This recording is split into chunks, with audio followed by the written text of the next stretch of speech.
नमस्कार दोस्तों, स्वागत है आपका एक और ज्ञान चर्चा में। कहते हैं जिस चीज़ को आप बड़ी शिद्दत से मांगो तो सारी कायनात उसे आप तक पहुंचाने में जुट जाती है। तो आइए एक कहानी सुनते हैं। दिल्ली के एक हॉस्पिटल में एक डॉक्टर थे, डॉक्टर राधेश्याम शुक्ला। भारत के सबसे बड़े हार्ट सर्जन। दुनिया भर से लोग आते थे उनके पास इलाज कराने। 45 साल सबकी सेवा करने के बाद आज डॉक्टर साहब रिटायर हो रहे थे। हॉस्पिटल वाले उन्हें भेज के खुश नहीं थे, पर डॉक्टर साहब अब बुढ़ापे में कुछ आराम करना चाहते थे। इसलिए आज वो रिटायरमेंट के बाद सीधा अपने गांव जा रहे थे। उनके सम्मान में बहुत बड़ा फंक्शन हुआ, दूर दूर से लोग आए उन्हें बधाई देने। आखिर में डॉक्टर साहब ने सबका आभार व्यक्त किया और अपनी गाड़ी में ड्राइवर के साथ गाँव के लिए निकल गए। काफ़ी अच्छी धूप थी। उनका गाँव यहाँ से 5-6 घंटे दूर था, पर अभी आधा रास्ता ही हुआ था कि काफ़ी तेज़ तूफान आ गया और बहुत तेज़ बारिश होने लगी, जिसमें उनकी गाड़ी से पता नहीं क्या टकराया, जिससे उनकी गाड़ी का टायर फट गया। ड्राइवर ने उतर के देखा तो उसने डॉक्टर साहब को बताया कि इसमें बहुत टाइम लगने वाला है, क्योंकि एक तो बारिश बहुत तेज़ है, मैं इतनी जल्दी बदल नहीं पाऊँगा। उसने बताया कि यहाँ पास एक छोटा सा घर दिख रहा है, आप वहाँ चले जाओ, तब तक मैं टायर बदल देता हूँ। डॉक्टर साहब को लगा ये बात भी ठीक है, गाड़ी में कब तक बैठा रहूँगा, पता नहीं कितनी देर तूफान रहेगा अभी। तो वो पास ही घर में चले गए। छोटा सा बहुत पुराना सा घर था। डॉक्टर साहब ने आवाज़ लगाई तो कोई नहीं निकला। डॉक्टर साहब ने दरवाजे से अंदर झांक के देखा तो एक बूढ़ी महिला रो रही थी।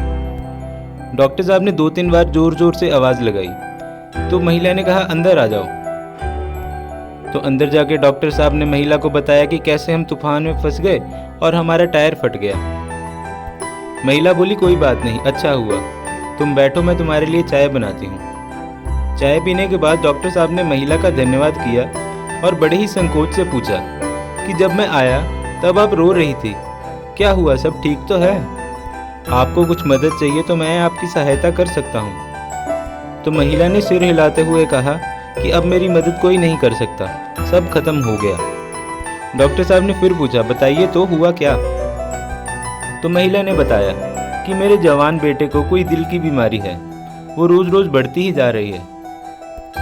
हमने कई जगह इलाज करवाया, पर सबने कहा कि इसका इलाज सिर्फ दिल्ली के एक डॉक्टर कर सकते हैं, उनका नाम है डॉक्टर राधेश्याम शुक्ला। पर हमारे पास इतने पैसे नहीं कि दिल्ली जाके इलाज करा सकें।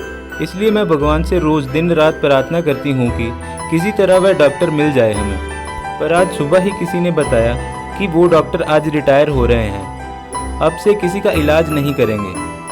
इसलिए मैं रो रही थी कि आज सारी उम्मीदें ही ख़त्म हो गई, अब मेरा बेटा ठीक नहीं हो पाएगा। ये सब सुन के डॉक्टर साहब के तो होश ही उड़ गए। साइंस को मानने वाले डॉक्टर साहब ने आज अपनी आंखों से भगवान का करिश्मा देखा तो बिल्कुल हैरान ही रह गए। फिर डॉक्टर साहब ने हिम्मत करके महिला से कहा कि भगवान ने आपकी सुन ली, मैं ही हूँ वो डॉक्टर राधेश्याम शुक्ला। सच पूछे तो मैं खुद समझ नहीं पा रहा था कि आज हो क्या रहा है। इतना बढ़िया धूप में अचानक तूफान कैसे आ गया, फिर नई गाड़ी का अचानक टायर फट गया। पर अब मुझे समझ आ गया कि आपकी प्रार्थना में इतनी शक्ति थी कि भगवान को ये सब करना ही पड़ा। अब आप बिल्कुल चिंता मत करो, मैं करूँगा आपके बेटे का इलाज, वो भी बिना पैसों के, क्योंकि इसीलिए भगवान ने मुझे यहाँ भेजा है। तो दोस्तों, इससे यही पता लगता है कि प्रार्थना में कितनी शक्ति है। यही सिद्धांत साइंस में भी बहुत सारे वैज्ञानिकों ने बताया है, जिसे इंग्लिश में लॉ ऑफ अट्रैक्शन कहते हैं।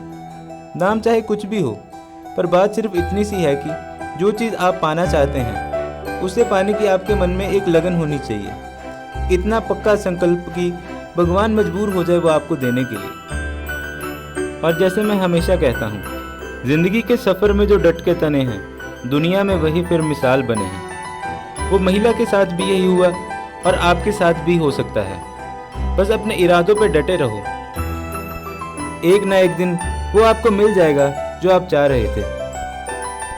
और भगवान को कभी मत भूलें, क्योंकि प्रार्थना में वो शक्ति है जो नामुमकिन को भी मुमकिन कर सकती है। ऐसी ही और कहानियाँ देखने के लिए वीडियो को लाइक और चैनल को सब्सक्राइब करना मत भूलें। फिर मिलेंगे। ओम नमः शिवाय।